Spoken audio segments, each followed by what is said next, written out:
Hi, I'm Cherie Krim, candidate for Panama City Beach, City Council, Ward 4. I'm running because I love our city.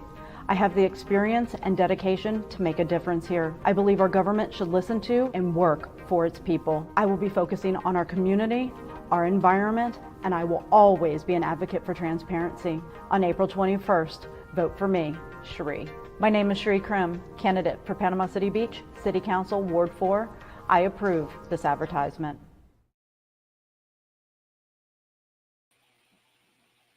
Hello everyone.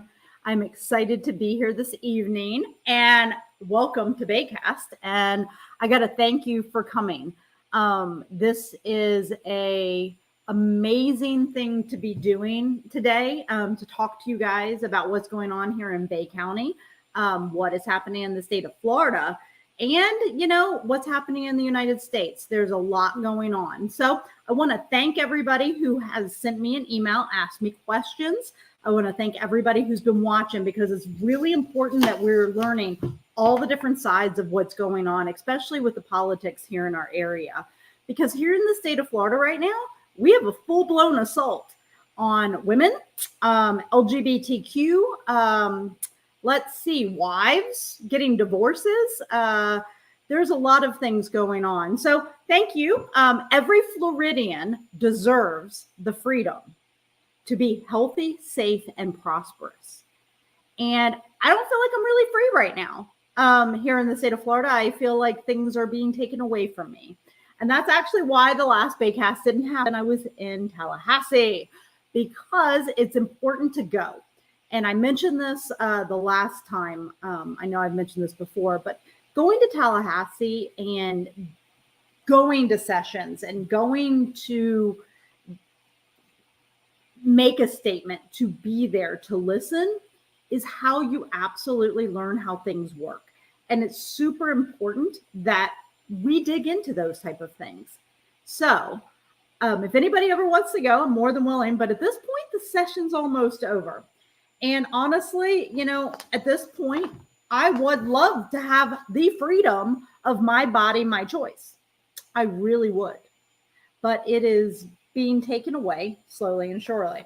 So thinking of some of the interesting bad bills that we have here in the state of Florida, the 15-week abortion ban with no exceptions was already done. They passed that, because why would we want to even, let's just pass that. And the thing is, this abortion ban, 6% of people have an abortion after 15 weeks. And all you have to do is listen to why. This isn't about saving a life. All of you pro-lifers out there, it is not about saving a life. It's about controlling a woman's body. And I'll be clear, I already sent a note to Brian Cloudis, who's running for Jay Trumbull's spot, to ask him. And he doesn't believe a woman should control her body. He actually said that he's more on the pro-life side of things. And it's kind of funny, because pro-lifers don't seem to care much after the baby's born, because we don't want to take care of them. And we don't want to do things that would help them with maybe, say, child tax credits, giving mothers free money to help. No, we don't want to do that. And I get it. We all want to pull ourselves up by the bootstraps and do what we got to do to make it work. Well, I got to tell you, that is not how things go. We live in Bay County. Bay County is not a rich county, unless, well, you're a Trumbull and you have Culligan water and multiple other things. You're a Gaynor. Oh yes, George Gaynor is the richest senator in the entire state of Florida. So it doesn't matter to them, but it should matter to us, because what our legislators choose to vote on and how they choose to treat us matters. And so we are finally here in the final days of this session.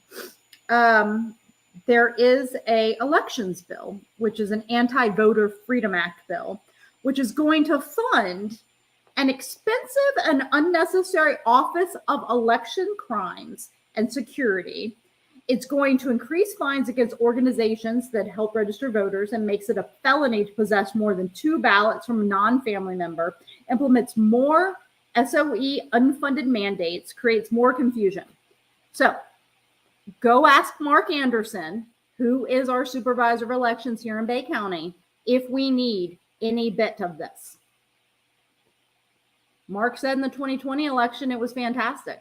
And I will tell you, we didn't seem to have an issue with our election in 2020. We had a safe election here in the state of Florida. That's what we declared. But why do we want all these changes? Why do we want an Office of Election Crimes and Security? Huh? Really? All right. Let's not forget about the dissolution of marriage. So there is an alimony bill out there, and this is a fun one that a lot of people are not mentioning. But this would actually retroactively aim to eliminate the court's determination of alimony and reduce further the amount and length of time that financial support can be received. It would have devastating effects on many divorced women and children in the state of Florida, right? Contrary to the supposition of more gender income equality in divorces, there's likely more economic disparity in divorces, given that the pandemic has forced women out of the workforce. Also, lowered ability to financially recover after divorce while women have broken through the glass ceilings. The bill drops it out, and this bill also mandates 50-50 custody of a minor child, which flies in the face of judicial standard to do what's best for the child. 50-50 automatic custody without taking in consideration what? These are our bills here. We can say the Don't Say Gay bill, and I could tell you George Gaynor doesn't care. Jay Trumbull doesn't care.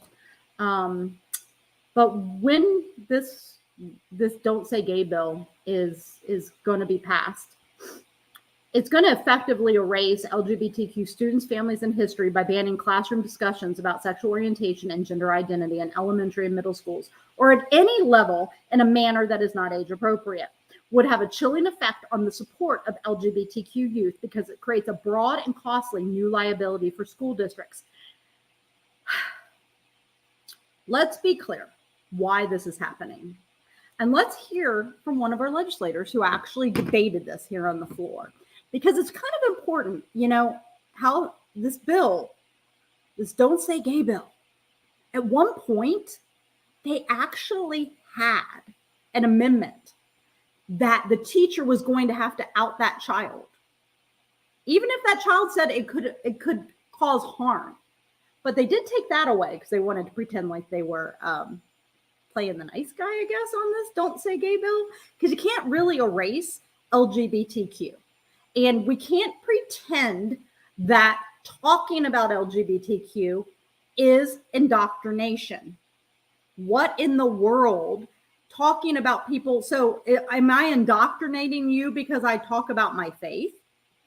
Am I indoctrinating you because I talk about me being a woman? Like, it makes no sense. Like, you go down deep in it. So let's hear what Anna has to say. I'm going to go ahead and I'm going to share my screen. And it is an amazing, it was for a little while ago.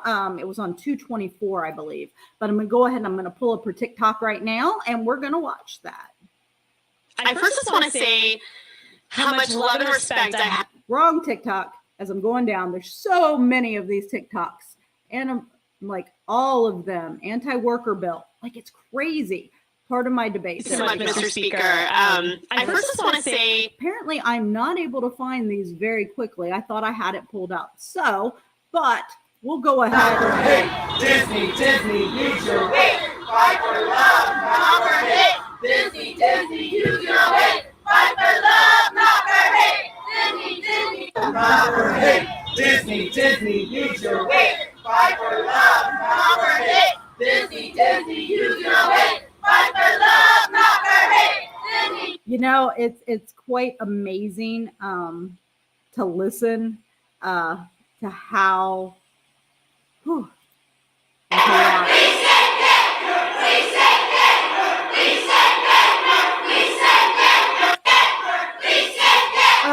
These kids are not afraid, you guys. Like, this is so amazing. It is just so amazing. The Don't Say Gay bill is based upon a lie that our kids are becoming gay because of inclusive schools, that our kids are becoming trans because of inclusive schools. I have a reminder for every person who just doesn't get it. that your kids are gay and your kids are trans, and you should love them. And it has nothing to do with the school they go to and everything to do with who they are. And you should love them and value them, not judge, shame, and push them into a closet. One of my colleagues literally said on the House floor that gender identity was a leftist radical agenda. It is unreal how far they will go to hide our voices, to push us into the corner, and to disrespect the very people that they are supposed to serve. So we must work unapologetically to push back against these issues. And I want to be clear that we have so many reasons to fight, from reproductive rights to LGBTQ plus rights, the rights of our immigrants, to fighting back against voter suppression. But please remember that many of these issues are also designed to distract us from corporate tax breaks, to distract us from anti-solar initiatives, to destroy workers' rights, economic justice, and social justice. We can't lose sight of all of our collective rights because they are all tied together.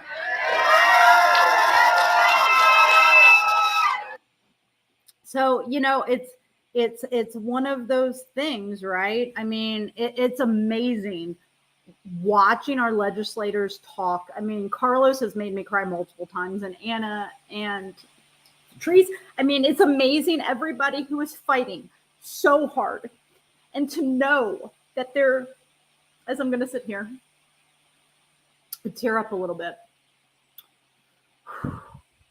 there's nothing that we can say to stop these people from, well, putting these bills in. So don't say gay is the one in the school. But what gets me more than anyone, right, is the Stop Woke Act, right? It effectively bans discussions, lessons, books, and other materials in classrooms and workplaces, subjects that Republicans contend are meant to indoctrinate cultural guilt in students and employees. The enforcers of those rules, if the bill becomes law, would be parents and employees via lawsuits. So on the floor, while we were in Tallahassee, we got to actually hear them debate this. And the person who put the bill up, he sat there and he gave specific examples from corporations about the diversity and inclusion training. Ridiculous examples that I have no idea where they got pulled from. But why aren't more companies speaking out, right? Why aren't they saying, hey, Florida, you really don't want us to do diversity and inclusion training here? Because we've got a bunch of businesses, and dare I say AT&T is one of them. They actually have equality right there as one of their values. Where are you, AT&T? Why aren't you saying something? I mean, there's a lot of companies out there that have H&M, Ben and Jerry's, of course. And there's Chamber of Commerces that have stood up, but, well, not, yeah. All right, we can be better here. So I am going to go ahead and I am going to share another great picture from the rallies that have been happening in Tallahassee. Because I got to tell you, I mean, it is so amazing to see these children and to see the incredible crowds of people that are there against the Don't Say Gay bill.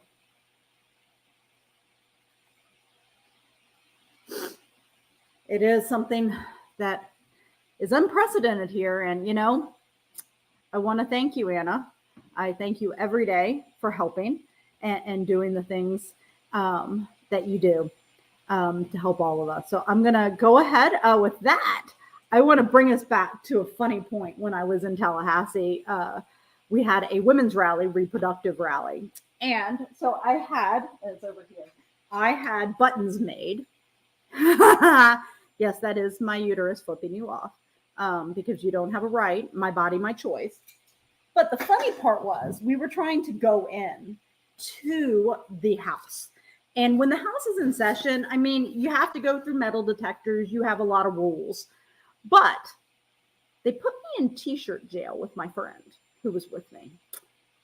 They put me in t-shirt jail, and they weren't going to let me go in to just sit there. You can't say anything in these sessions, to just sit there because they might distract them. Excuse me? Free speech? Do we not believe in the First Amendment, right? I guess not. Here in the state of Florida, it isn't really my body, my choice. So I'm going to show you the offensive t-shirt that apparently was going to make everybody mad, right? Like, seriously, this is what they thought was offensive. The man had to take a picture. I felt like more he was trying to get my chest than really take a picture of the shirt, but he had to take a picture of that shirt and send it over to his supervisor so that he could get approval to let me and my friend in. Yeah, that happened. It was very, very interesting. Needless to say, we got in, and we weren't. Out of all the shirts that were there, ours were actually some of the tamest shirts. And at the end, I think he just gave up because hundreds of women were coming in wearing t-shirts, and I think they were just tired of having to figure it out. So, you know, it just is amazing to be there and to do these things. So, yes, bad bills. We can continue. Let's talk about net metering. This one, it's going to decimate Florida's growing rooftop solar industry and result in the loss of thousands of solar jobs. It codifies anti-solar utility talking points into statute, removes language for calling for the legislature to promote the spread of clean and renewable energy. We don't want clean and renewable energy here in the state of Florida. It also reduces the amount the utilities must pay to customers who generate renewable energy. Did you know you can't actually go off the grid here in Florida either? Seriously, you can't have solar if you don't have electric. They won't let you. But now they're trying to make it even harder. So these are bills that the Republicans have been shoving down people's throats this year here in Florida to make sure they get done. Now, Governor DeSantis already has the House Bill 5, the fetal and infant mortality, the 15-week abortion ban, which, by the way, is unconstitutional. And I cannot wait because we do have the Supreme Court is looking at a different ban right now, and I can't wait to see what they say because it is unconstitutional to try to do this. And especially because I want to be clear, they did not include any exception for rape, incest, or human trafficking. I will tell you that traffic victims may not have been able to have an abortion under 15 weeks, and now they'll have to go to a different state. Rape victims, when they're children, they don't know they're pregnant. And yes, it may be after 15 weeks. So here's the thing. Why? Why not put in a clause for rape, incest, and human trafficking? Because it's just like I said earlier. It's not about the baby. It's about controlling a woman's body. And I mentioned this before, but I think it's always good to repeat. Looking at history, if we go back in history, prior to the end of slavery, guess who was allowed to have abortions with no issues whatsoever? That would be white women. The black women, of course, were not allowed because they were producing more slaves for the slave owner, right? So, of course, they couldn't. And most likely the slave owner was having sex with all of them, impregnating everybody. But each their own on these things. But white women were allowed to have abortions prior to the end of slavery. Slavery ended, and men had to find a way to control all women. I know, not that they haven't been trying to control from the beginning of the United States, women were not in those decision marks. But we are growing, and I am so happy that there is some great people running against these people that want to take away our rights. So going to the traveling across county lines to commit a burglary. Now, that one's a really interesting one, and it really is going to result in more people going to prison for longer times. And it's just not really something that you need. So, but I'm going to put up on the screen. If you don't know, let me put this down. If you don't know their information, here they are. These are who you can contact: Jay Trumbull, George Gaynor, or Ron DeSantis. Here's their information. So it's important to know that who is representing us. So I decided, from all of the great things, that I needed to make a poster, because a poster shows a lot of things. And you know what? It was as simple as, see this side right here? This is the Republican side. Now I want to be clear here. On the Republican side, this is Senate, this is House. They have one black man with all the white men. And let's be clear, there is not one black woman at all in the House. Now let's go back up top here and let's look at the Senate. I can make it closer. They're all white. So let's go over to the Democrat side, because this is even more fun, because I'm going to switch sides now. This is where you see diversity. And this is where you can see, oh my goodness, we have people that aren't white. And oh my goodness, we have women. Now, here's the best part, right? 1, 2, 3, 4 lines of white men versus not even a complete line of white men. We have black men, but right here is the key, diversity-wise. The black women that we have elected and the women we have elected, we outnumber them. And that's the issue, is that who are we? What are our values, right? Do we value diversity and inclusion?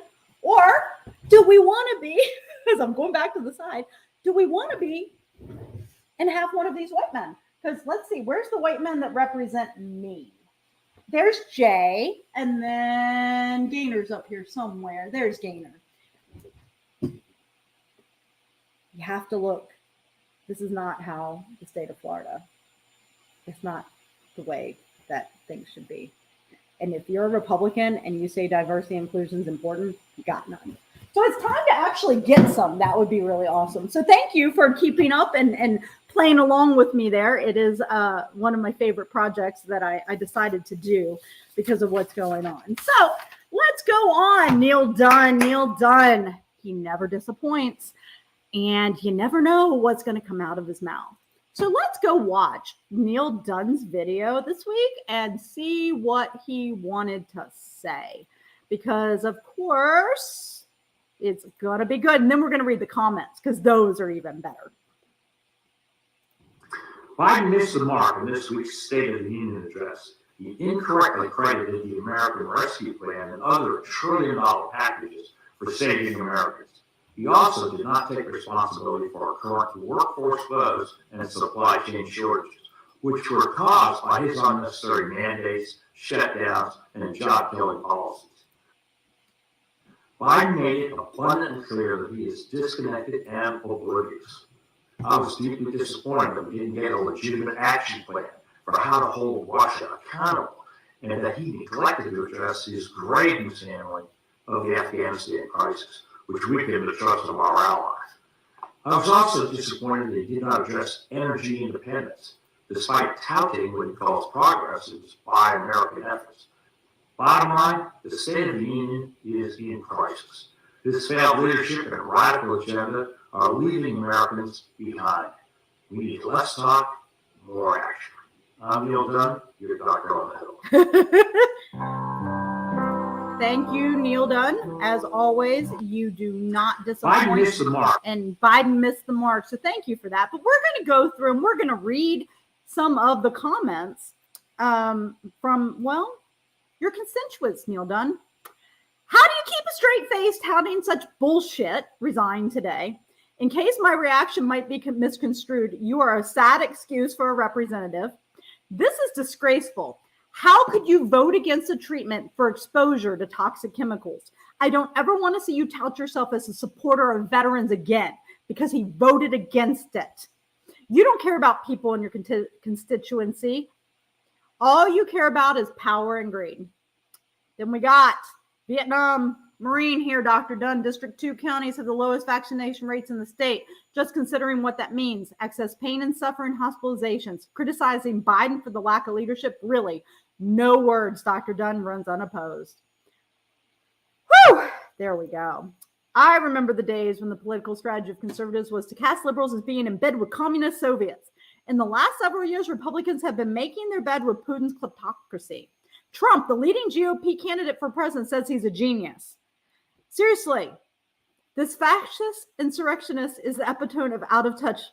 He only works for the American oligarchs. We cannot let him run unopposed again. Same numbers. If somebody is out of touch, it is you. You do not know much about the American people and weak you are in the district. It is just wow. You know, it's interesting. I want to thank everyone for Neil Dunn. Like, why? Why? Where does it come from? Like, what dystopian world do you live in that you can literally be this way? But it comes back to values, right? What are our values? What is your value? Is your value just to win? Is your value to be liked by your party? Because that right there is where there's some key stuff going on. So that was awesome. Thank you, Neil Dunn. You never disappoint. Now we're going to go on to Panama City Beach. So within the past few weeks, my favorite city manager so far of Panama City Beach, Tony O'Rourke, well, he finally was able to get and go, and now he has a settlement. So for his whistleblower complaint. So I want to be clear here, and it's interesting when you think about this. You know, he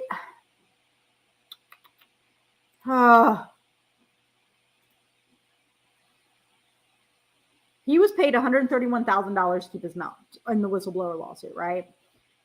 He finally reached the settlement with the city almost a year after he was fired. However, information provided by the city states no city funds were contributed, but the settlement was instead entirely paid by the Florida League of Cities, PCB's insurer. And the settlement of claims asserted by O'Rourke, he agrees to pay that amount, plus the cost of mediation as full and complete settlement and satisfaction, including, but not limited to, you just keep going down. Okay, O'Rourke, who was paid a salary of $170,000 a year, was abruptly fired during a city council meeting in February 2021, about a year after he was hired. His contract stated he could be terminated by the council at any time or without reason. Although discussion of his performance was not originally included in the meeting's agenda, Mayor Mark Sheldon. Now let's be clear here. Mayor Mark Sheldon decided to hold everything, and he never liked Tony. But he waited. What type of leader doesn't put something on the agenda? A leader who has something to hide. And he did that, and he kiboshed people, and it was just the wrong way to do business. And as a businessman and as a leader, Mark should know better. But he didn't, because he wanted Tony gone, because Tony, exposed them, right? Tony exposed them. So after, in response, he was currently being terminated because of the whistleblower complaint he lodged the day before, as related to suspected acts of gross mismanagement, waste of public funds, and negligent duty. Shortly after he filed the whistleblower lawsuit alleging the tax money to upgrade Popeye Park, which is located near Lowwater Lake, you can keep going. I mean, the fact of the matter is that when Panama City Beach hired a law firm to conduct an internal investigation, right there was the point that it just, yes, they knew what they were doing was wrong. They absolutely knew what they were doing was wrong. And if you don't think they knew what they were doing was wrong, they 100% knew. And Tony was a good person. He did a really good job. And he's the reason why Panama City Beach has a strategic plan. And I'm happy he was able to settle. And I really hope that he has a great, a great life. Not here, because he's not going to work here anymore. It's interesting. The longer I live here, the more people that come out and I learn about things that have happened on the beach or in town, all the discrimination lawsuits. It's kind of unnerving. The Bay District Schools discrimination lawsuits, the county, the cities. I mean, I just, the stories that you hear, and it makes you wonder why. But thank you, Tony O'Rourke, for doing good. You did the right thing, and I appreciate you. All right, it's time to go look at political candidates, because guess what? Y'all have an election coming up. And that's why I played my ad, because, 2020, 2 years ago, I was running for city council. And about this time is when everybody started freaking out over COVID. And we weren't allowed to go knocking door to door. And there was a lot of things that happened. But now we're here and we get to do this. And I'm so excited. So let's go and let's see who is running, because I know that there is I know somebody's running, and it's so exciting. So looking here at Bay Votes, I'm going to go ahead and I'm going to change this and make it bigger so you guys can see it. I do want to be clear first. Let's make sure we have your calendar. You want to make sure that if you are voting in the elections, that you have set up and you are registered no later than March 21st. Okay. And if you want to request vote by mail, that's April 9th. So let's go to the candidates and let's go to our current candidates and finances, because I know that there is a bunch of people going on here. So we got Super Tuesday. So we got a couple people. So Callaway Commissioner 1, Scott Davis, unopposed. Callaway Commissioner 2, we have 2 people, Griggs and Kirkland, running. Neither one of them have a large amount of money. Mexico Beach City Council Group 4, we got 3 people running there, 2 people for 5, and a normal amount of money. But let's go down here. Paul Casto versus Mark Mead. $45,000, Paul. $45,000. Let's see. Hold on. Let's go back. Let's see who has Paul Casto paid so far. I want to see this, because this is the fun part, you guys. This is public knowledge, right? We get to go see and read the reports, see who's given him the money, all of those things, right? So he has paid, those are all of the in-kind. Okay, so he has bought things from Boo Media, from GNS Embroidery, and Creative Printing of Bay County. All right, I know what those are. Those are the signs and the things he has going on. Expensive. So what was his expenses the last time? Qualifying fee. So he paid the fee. Lat 30 strategic partners. Why? And now I'm just going to come up here. Let's just be clear. Please tell me why anybody would spend $3,200 for webpage design and marketing. Seriously, tell me. I did it all on my own with friend. I get it. Do you think you're big? I mean, this is a local city council race. Why would anybody spend that type of money? It makes no sense. All right. So yay, we know what's going on with Paul. We can go back. We can look at who's giving him money, because we know that there's a bunch of that, and it happened at the beginning. But let's go ahead and let's go back and let's see. I don't think Mark Mead has spent any money yet. If he has, it's been very little. Yeah, he spent $1,000. So let's see where Mark has spent his money. Oh, yeah. His qualifying fee. Yep. Qualifying fee. Which, by the way, I didn't pay. But I also, I have no problem saying that out loud. All right, next up, Mary Coburn versus Jeff McConnell. He's paid the fee as well, because people are doing that this time around to make sure. But otherwise, Jeff hasn't spent any money. All right, Springfield Mayor, we got 2 people running, and then that. So it's going to be interesting to see how this ends up. with all of the people there. But we've got elections coming up, and it's amazing. And I hope you vote. Now, there will be multiple times for you get to meet the candidates and have them speak. I know the League of Women Voters will do a debate, and I'll answer some questions. So I will make sure to share that with you and do those type of things, because it's important that we hear what our elected officials have to say. And in fact, my new question is, what are your values? If you value freedom, then why do you want to tell people what to do with their bodies and who to love? All right, let's go look at the next one, because this is more fun. Let's see. I'm so excited because there's people that have share. All right, so we are going to do the general election, and we're going to go look. So we know we got a bunch of people running for senator, right? Bunches of people here running for senator against Marco Rubio, which Marco Rubio isn't running for senator yet. I guess the paperwork's not in. That's random. All right.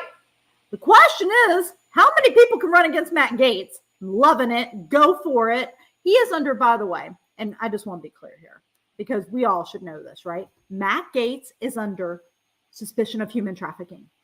Let's be clear. It's happening. That's a problem. And we need to make sure that he is not going to be there. All right. Next up, Neil Dunn. We have 3 people, like we've mentioned before here. We've got Neil Dunn, Mark Garrett, and Aaron Rutherford. So they're running against Neil Dunn. Let's see if he's got federal campaign reports. Does he have any reports yet to share? Neil Dunn does not have any reports yet to share. So Neil Patrick Dunn. All right. So let's keep going. I'm excited. So we know somebody. We got 2 people running against Neil Dunn. As we scroll down, governor. Holy crap!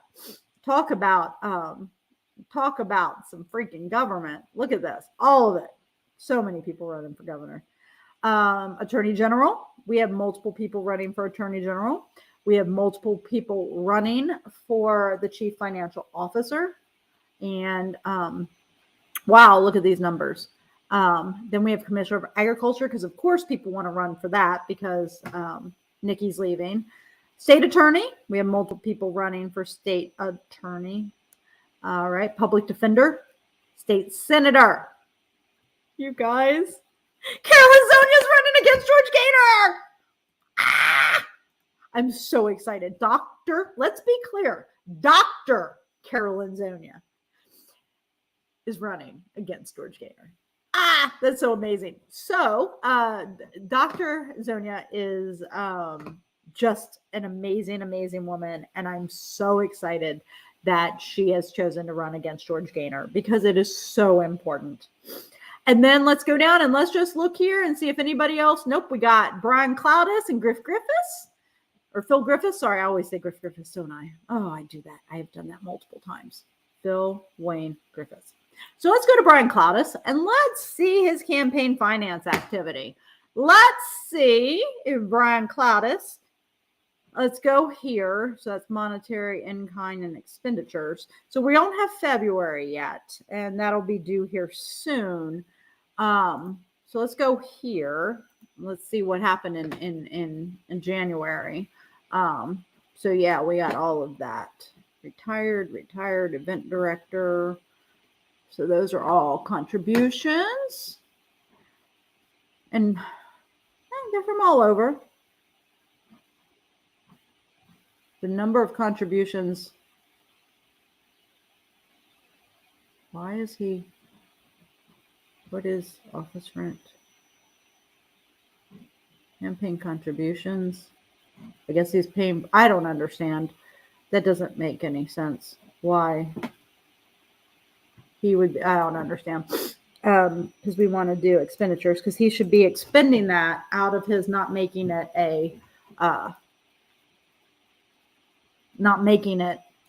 that way. That makes no sense to me. All right.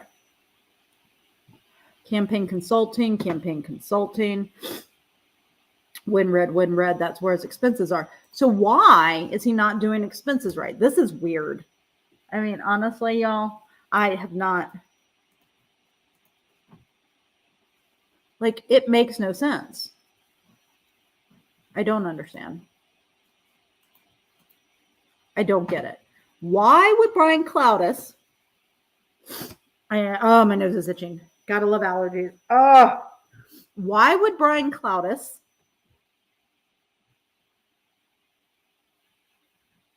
say he's contributing this amount of money for the office rent, transportation, all of that? An in-kind description. But it isn't in-kind because you're running the campaign. Yeah, this is weird. And he got somebody parade entry fee was an in-kind donation as well. I don't understand. You put the money in the account and then you spend it. I'm super confused. This is not how you run a campaign. I still haven't seen anything for Spring Hill Suites, so that we're going to be watching because it does matter what, is going on and what is happening. So I want to leave us with, and I'm going to go ahead and I'm going to pull it up real fast. I didn't have it open, so I needed to do that. I'm going to share a screen.